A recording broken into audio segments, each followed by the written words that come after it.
Halo guys, kembali lagi di channel Zamroni, channel yang bahas tentang dunia tanaman hias. Nah, di video kali ini saya akan berbagi tips tentang apa, yaitu ini dia, cara perawatan pada biji tanaman yang baru tumbuh. Nah, di video sebelumnya saya sempat sharing ya tentang cara menanam tanaman bunga marigold dari biji guys. Nah, teman-teman bisa tonton ya videonya di sebelah sini nih di atas. Nah, untuk di video kali ini saya akan memberikan teknik perawatannya ya, yaitu gimana sih cara perawatan yang tepat untuk tanaman bunga marigold yang ditanam dari biji dan sudah baru berkecambah seperti ini. Nah, lihat ya. Ini daun-daunnya masih daun kecambah ya, bukan pohon sejati atau tanaman sejati. Jadi gimana sih cara perawatannya? Karena pada fase seperti ini itu sangatlah rentan guys, bisa mati karena membusuk ataupun bisa menjadi kurus tinggi ya, atau mengalami etiolase atau kurus tinggi langsing, di mana tanamannya itu kurang subur dan mempunyai bentuk yang kurang sehat. Nah, makanya tonton video ini sampai selesai. Saya akan berikan tipsnya perawatan pada tanaman-tanaman yang ditanam dari biji guys, baik itu tanaman bunga marigold seperti ini ataupun tanaman-tanaman hortikultura seperti yang lainnya, yaitu kangkung, cabai dan lain sebagainya yang bisa ditanam dari biji guys. Makanya jangan kemana-mana, tonton video ini sampai selesai, oke? Nah, apabila teman-teman yang baru menanam tanaman dari biji ya, baik itu kangkung, cabai dan lain sebagainya yang sudah mulai berkecambah seperti ini, ada tekniknya guys supaya tidak salah langkah, yaitu gimana nih? Yaitu untuk biasanya nih setelah ditanam dari biji sekitar 2-7 hari itu akan berkecambah seperti ini guys, yaitu mengeluarkan 2 daun seperti ini. Nah, teknik perlakuannya seperti apa? Yaitu apabila bijinya sudah mulai berkecambah seperti ini, kita pertama kali yang harus dilakukan adalah memperkenalkan pada penyinaran sinar matahari guys, yaitu secara langsung. Minimal adalah dikenakan sinar matahari pagi, yaitu dari jam 8 sampai jam 11 siang. Baru nanti ditaruh di tempat yang agak teduh ya, di teras rumah, atau bisa juga ditaruh di bawah paranet.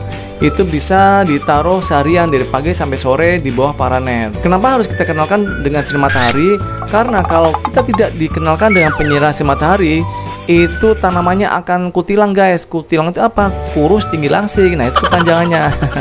Karena seperti yang saya bilang, kalau tidak dikenakan sinar matahari langsung pada saat berkecambah seperti ini, nanti pada saat menjadi pohon sejati atau pohon sebenarnya, tanamannya akan panjang guys.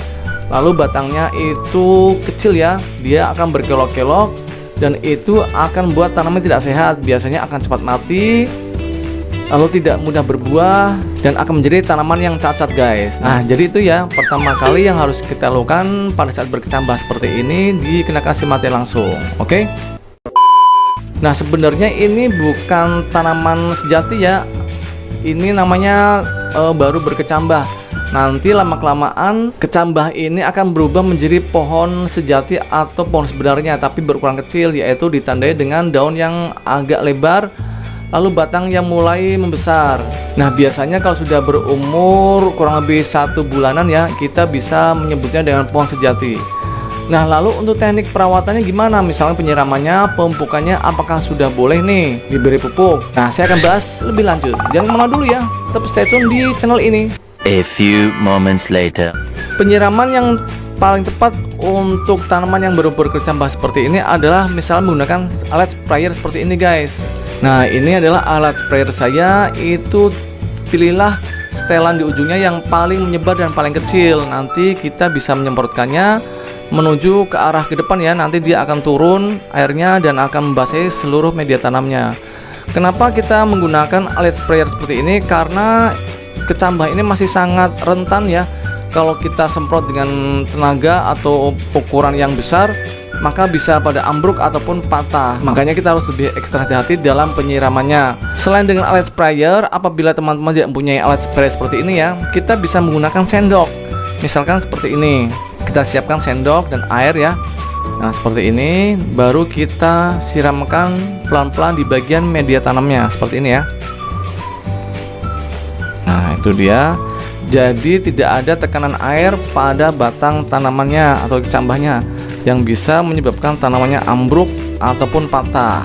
Nah, lalu untuk pemupukan gimana nih? Apakah sudah boleh menggunakan pupuk kimia?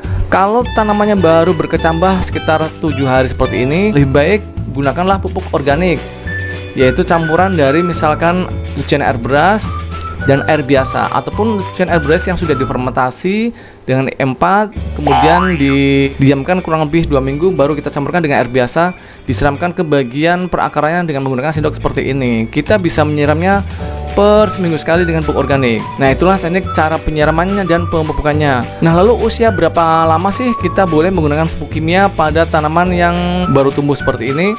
Kita boleh menggunakan pupuk kimia setelah usia 1 bulan guys, yaitu menggunakan apa pupuknya? Pupuknya adalah urea. Saya merekomendasikan pupuk urea aja ya, karena urea itu mengandung nitrogen, jadi itu adalah nutrisi yang paling dibutuhkan pada saat usia tanaman yang masih kecil seperti ini.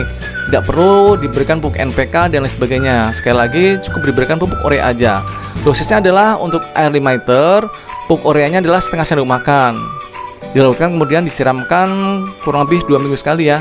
Lalu untuk pindah tanamnya gimana? Nah, saya akan tunjukkan tipsnya. Buat teman-teman yang menanam bijinya dari menggunakan tray semen seperti ini ya, karena untuk jangka panjang kita tidak mungkin menanamnya di pot tray seperti ini ya, karena ini terlalu kecil, jadi akan kurang menunjang untuk pertumbuhan tanamannya. Nah, waktu yang tepat untuk dipindahkan ke pot-pot yang lebih besar yang menyendiri ya, yaitu apabila keluar daun kurang lebih 4 helai, yaitu apabila daunnya sudah keluar 4 helai, barulah kita congkel dengan misalkan dengan sendok ya. Kita bisa menggunakan sendok teh yang lebih kecil, kita ambil dengan semua media tanamnya, baru kita pindahkan ke misalkan ke polybag yang agak besaran, per polybag 1 tanaman. Nah, seperti itu ya. Jadi sekali lagi kapan pindah tanamnya, yaitu nanti apabila sudah keluar 4 helai daun pada tiap tanaman atau kecambah yang sudah tumbuh seperti ini. Nah, sekarang paham ya perawatan pada tanaman yang baru berkecambah seperti ini, baik untuk tanaman marigold, tanaman hortikultura, kangkung, cabai dan lain sebagainya, agar tanamannya tidak gagal pada saat berkecambah seperti ini ya, misalkan mati, membusuk dan lain sebagainya. Oke? Kalau ada yang kurang paham, silakan teman-teman bisa tulis di kolom komentar aja ya.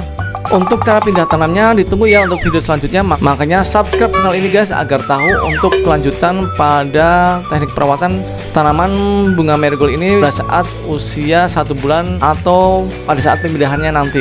Sekali lagi jangan lupa subscribe dan tekan loncengnya. Sampai ketemu di video berikutnya. Dadah.